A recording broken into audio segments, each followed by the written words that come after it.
So first I want to say, I think there's a difference between release and freedom. The children of Israel came out of Egypt. The problem is Egypt didn't come out of them.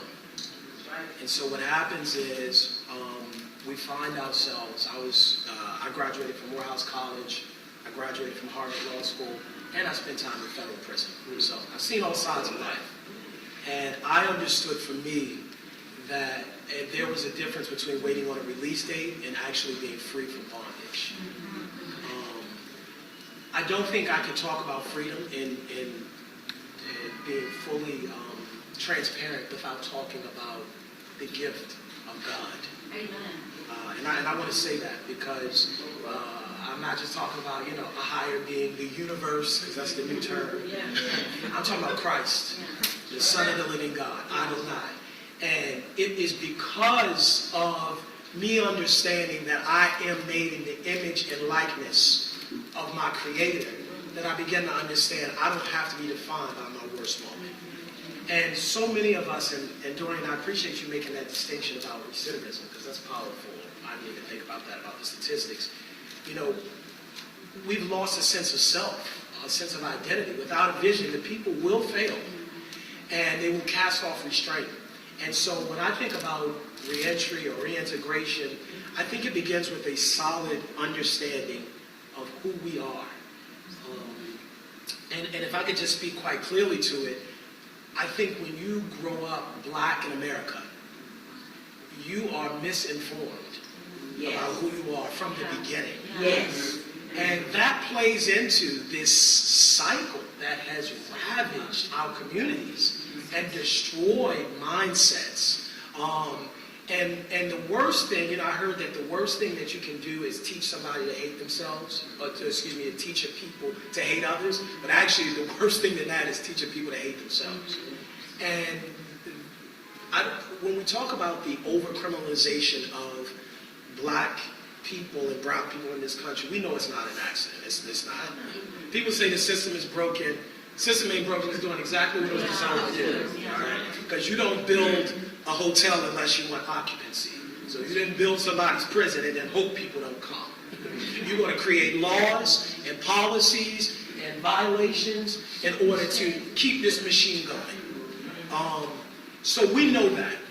But on the other side, because we cannot only tackle bringing down this system that is Jim Crow again, let's call it what it is, and is targeted toward perpetuating an underclass, but we also have to talk about how do we begin to know who we are. And that to me is what reentry is about. And so I wrote this book, Come Back Swinging, because I wanted people to understand that your true self is more deeply rooted than your race, your gender, what family you were born into, your neighborhood, the city you grew up in, your educational level. That the true road to redemption and resilience is found not in you, but in Him. And I think as we focus on that, not from a religious standpoint, but from a very concrete sense of self, then I think that begins to change the narrative. And I'm going to say this and I'm going to be done. People always talk about being woke now. That's what they say. I'm woke, I'm woke. What does that even mean? Because how can you be woke unless and until you understand that you are made with purpose, for purpose, by the Creator of the worlds. He spoke the worlds into existence. And before you ever stepped foot on this earth, there was destiny that was put in your heart. And so the choices that we are making and the decisions that we make have to be guided by a hand beyond ourselves. I'm the master of my own life. That's why it's turned up. You need to turn it over to somebody bigger. Right? And so that's why I wrote this book, and that's why I'm here, and that's why I'm connected with this. I say organization, but it's a ministry. Right? So, thank you. And Come Back Swinging, the title came to me. This was not my own. I was laying in bed in Petersburg Federal Prison, and I remember it like it was yesterday, July 5th, 2016. I had just read a book called Breakout by Joel Osteen. And That book is powerful. It's powerful, man, but powerful book. And I was laying in the bed and I saw the words come period, back period, swinging period. I just saw it. And I called my mom and I said, I think I have the title for my next book. And my mother said, it's deeper than a book, it's a message. And so I wrote this for two reasons. One, I wanted people to know that you can get back up. You know, one of the things I told Victor is, I want to make sure that when we talk about prison reform, the focus is on the reform and not on the prison. We have enough times we get together and we talk about, you know, the past and prison and the stories and all this other stuff. But now it's how do we move forward? How do we rebuild? How do we build ourselves up? And whether it's a physical prison or not that a person is in, whether it's a mental prison, a medical prison, you've been given a diagnosis, a relationship that's dying, a relationship that's gone astray. Some people have children that they're estranged from. How do you move forward? That's why I wrote this. Because our God is a God of not just second chances of redemption, but he's a God of resilience. Because he said, first of all, y'all didn't kill me. I laid my own life down. And then I took sting out of death and got back up. All right. So we serve a God who is a God of power. And sometimes we focus so much on the Lamb of God that we forget that he's a lion too. And he has all power and all might.